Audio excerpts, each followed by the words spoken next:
Okey, selamat sejahtera. Hari ini kita akan belajar tentang Komsas, Antologi Teks Komponen Sastra ataupun Komsas tingkatan 4. Okey, untuk tingkatan 4, kita punya buku ialah Jaket Kulit Kijang dari Istanbul. Okey, kandungannya, kandungan yang pertamanya ialah puisi tradisional. Di dalam puisi tradisional, kita akan kaji syair Bidasari dan Gurindam 12, iaitu fasal yang ketiga. Puisi moden. Kita akan kaji Sang Gembala Kuda, Aku Membaca Lagi, www.cybermerdeka.com.my. Yang keempatnya ialah Gelanggang, dan prosa tradisionalnya hanya satu, iaitu kepimpinan melalui teladan. Kemudian cerpen, Kadok, Ayam dan Raja. Cerpen yang kedua Munshi, dan cerpen yang ketiga ialah Jaket Kulit Kijang dari Istanbul, iaitu tajuk utama kita punya antologi. Kemudian drama, yang terakhir drama satu saja, iaitu Berhikmat untuk Negara. Okey, kajian kita hari ini ialah syair Bidasari. Syair ini ialah puisi tradisional orang Melayu, ya, dan syair ini mendapat pengaruh daripada Arab, ya. Syair ialah gabungan daripada perkataan syair dan ada satu lagi cikgu lupa lah. Jadi maksud syair itu ialah puisi dan pemuisi. Okey, syair yang kita kaji untuk tingkatan 4 ialah syair Bidasari. Okey, sedikit tentang syair Bidasari ini. Naskah ni sebenarnya dia mempunyai perangkap yang sangat banyak, iaitu 1035 rangkap. Ya, daripada 1035 rangkap ni, kita hanya kaji 8 rangkap saja. Dan syair ini, ya, naskah syair ini tidak tersimpan di tanah Melayu. Tak tersimpan di Indonesia, tak tersimpan di Brunei, tidak disimpan di Malaysia atau Singapura, tapi disimpan di London. Ya, naskah ini dulu suatu ketika dahulu pernah telah dibawa ke Eropah dan dibuat kajian. Dan orang yang mengkajinya ialah orang Eropah, orang putih, iaitu orang Belanda dan orang Perancis, juga London, juga orang British, ya. Okey, untuk syair Bidasari ni nanti cikgu akan baca cara bacaannya, ya. Dia ada banyak jenis cara bacaan. Mungkin cikgu akan bagi kamu 2 cara ataupun 3, ya. Dan cikgu harap sangat kamu cuba baca syair ini di rumah. Okey? Cuba baca dengan cara yang cikgu tunjukkan nanti. Okey, syair Bidasari, rangkap pertama. Dengarkan tuan, suatu riwayat raja di desa negeri Kembayan, di karang fakir dijadikan hikayat supaya menjadi tamsil ibarat. Okey, itu bunyi yang biasa kita dengar. Okey, yang kita jarang-jarang dengar, ya. Itu rangkap yang kedua. Ada raja suatu negeri, Sultan Khalifah Akaspistari. Asalnya baginda raja yang bahari, melimpah ngadil dagang senteri. Hairan orang empunya temasya, baginda itulah raja perkasa. Sangat tiada merasai susah, entah pada esok dan lusa. Itu cara kedua. Kita lihat cara ketiga ya. Iaitu rangkap keempat. Seri Sultan, Seri Sultan Raja Bistari. Setelah ia sudah beristri. Beberapa bulan, beberapa hari. Hamillah putri permaisuri. Okey, itu 3 cara. Cara yang pertama tadi biasa kita dengar, cara yang kedua dan yang ketiga itu jarang orang sampaikan dengan cara itu ya.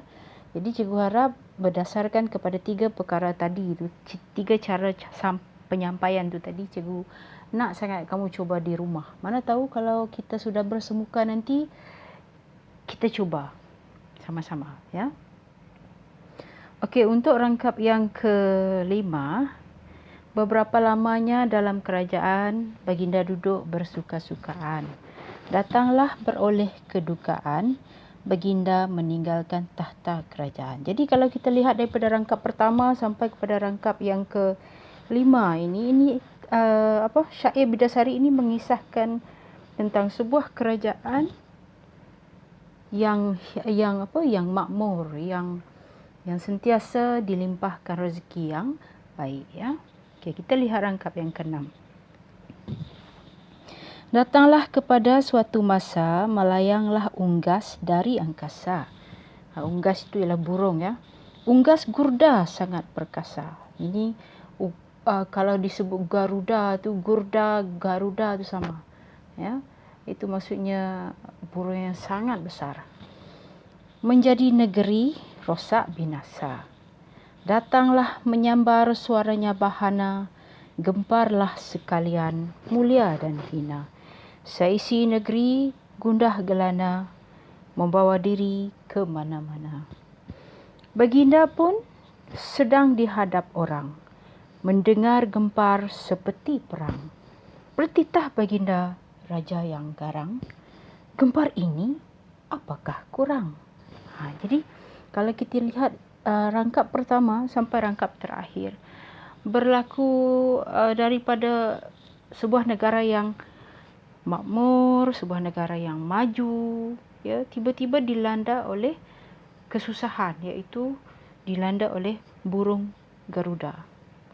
Ya, itu adalah sebahagian kecil daripada kisah syair Bidasari. Kerana syair Bidasari ini mengandungi berapa ribu tadi? 1035 rangkap dan kita hanya mengkaji 8 rangkap sahaja. Okey. Okey, untuk meneruskan antologi ni tadi ya, iaitu syair Bidasari. Syair Bidasari ini dihidangkan untuk pembelajaran komponen tingkatan 4 iaitu daripada halaman 5 hingga 7. Jadi murid diharapkan dapat memahami maksud setiap rangkap. Nanti kita akan lihat setiap rangkap maksudnya sahaja ya.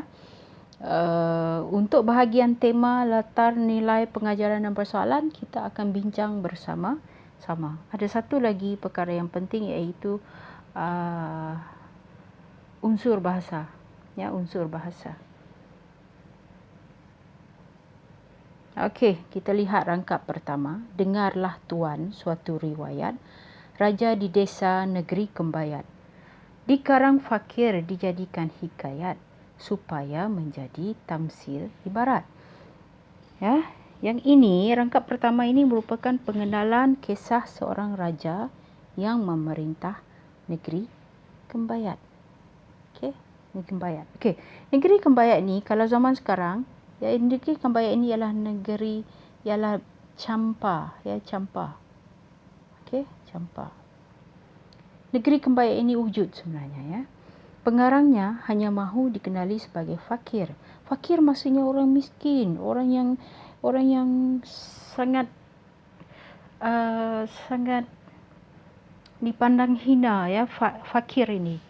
sebagai tanda merendah diri, bukan dia miskin sebenarnya, tetapi dia nak merendah diri, ya. Tujuan hikayat ini ditulis, dikarang ialah supaya menjadi contoh dan perbandingan kepada pembaca, terutamanya kepada pemimpin, ya. Mana tahu satu masa nanti kamu jadi pemimpin. Okey, rangkap kedua.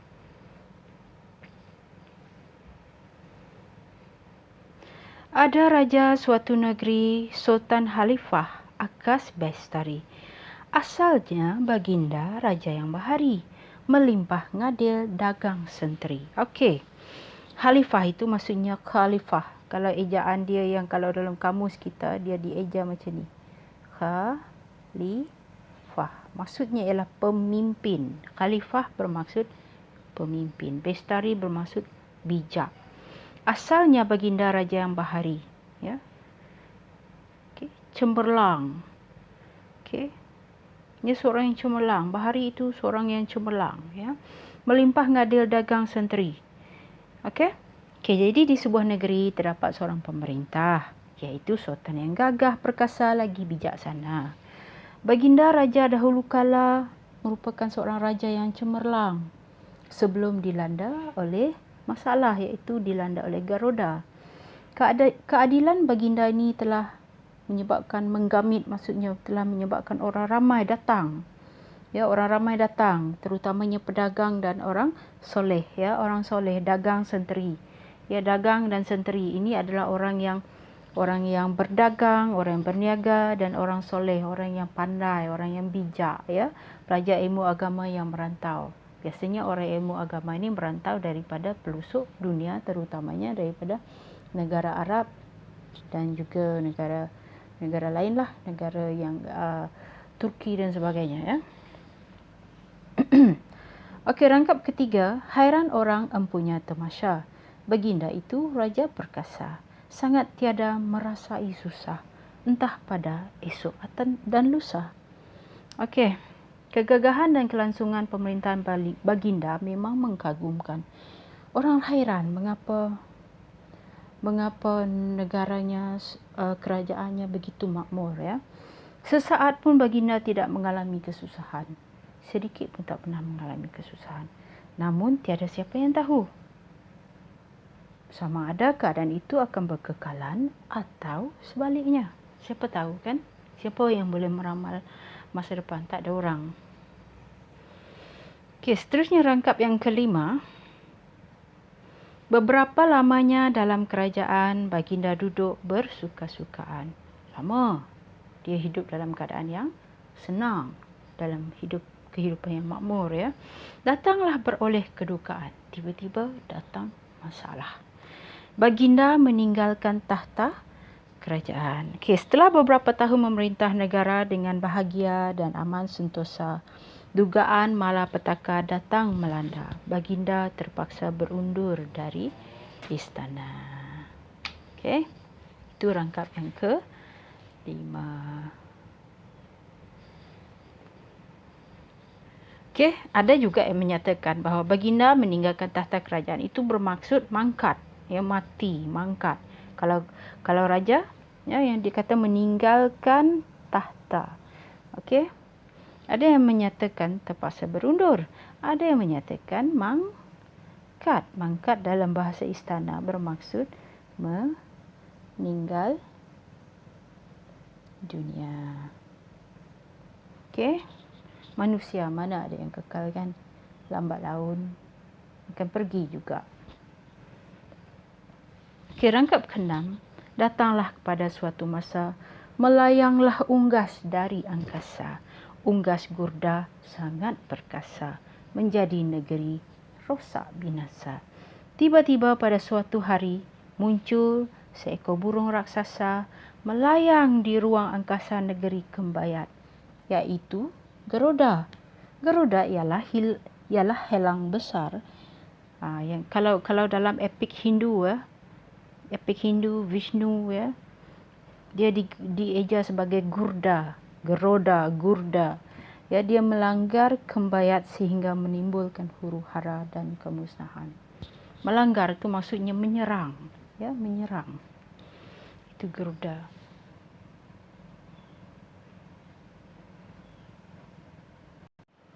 Okey, seterusnya rangkap ketujuh. Datanglah menyambar suaranya bahana, gemparlah sekalian mulia dan hina. Seisi negeri gundah gulana, membawa diri ke mana-mana. Okey, datang geruda kan, dia melakukan kemusnahan di negeri Kembayat ini tadi. Geruda melakukan serangan dengan suara yang bergema luar biasa. Maksudnya suaranya bahana. Suaranya bahana itu maksudnya ialah suara yang sangat kuat.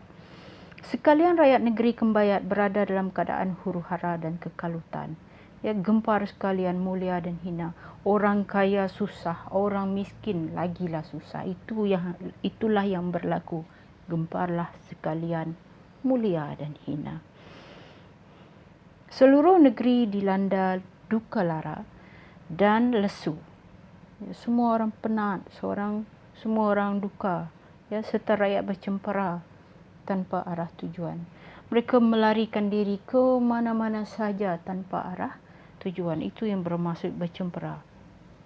Okey? Kita lihat rangkap yang terakhir, iaitu rangkap 8. Baginda pun sedang dihadap orang, mendengar gempar seperti perang. Bertitah baginda raja yang garang. Gempar ini apakah kurang? Ketika itu baginda sedang bersemayam di singgasana. Bersemayam tu maksudnya dia duduk di singgasana. Dia duduk di kerusi raja. Ya. Sambil menerima menghadap pembesar dan rakyat jelata. Masa dia duduk itu, semua pembesar itu kalau sekarang ni diibaratkan menteri lah, menteri ya, dan rakyat jelata, semua datang menghadap baginda dalam keadaan huru-hara, ya. Dan dalam keadaan tersebut bagaikan di medan perang jelas kedengaran. Huru-hara negeri Kembayat tadi, ya, yang mula-mulanya makmur tadi. Ada teriakan kesakitan, ada teriakan ketakutan, ya. Kemudian baginda bertitah dengan nada yang tegas tentang perkara cemas apa pula yang berlaku. Jadi raja tu dia rasa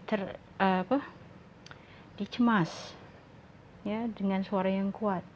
Dia tanya, apa yang berlaku? Okey. Itu ialah syair bidasari yang kita kaji, iaitu 8 rangkap. Ya, ada 8 rangkap yang kita kaji. Kalau nak tahu lebih lanjut, rajin-rajinlah kamu mengkaji. Ya, kerana dia ada 1035 rangkap yang mengisahkan syair bidasari ini, yang mengisahkan kerajaan Champa ini ataupun Kembayat ini. Okey, kelas? Okey. Jadi untuk video ni, ya, untuk kali ni cikgu selesaikan setakat maksud ini, dan berkaitan dengan tema, persoalan, gaya bahasa dan sebagainya kita akan bincang pada hari yang lain. Sekian, terima kasih.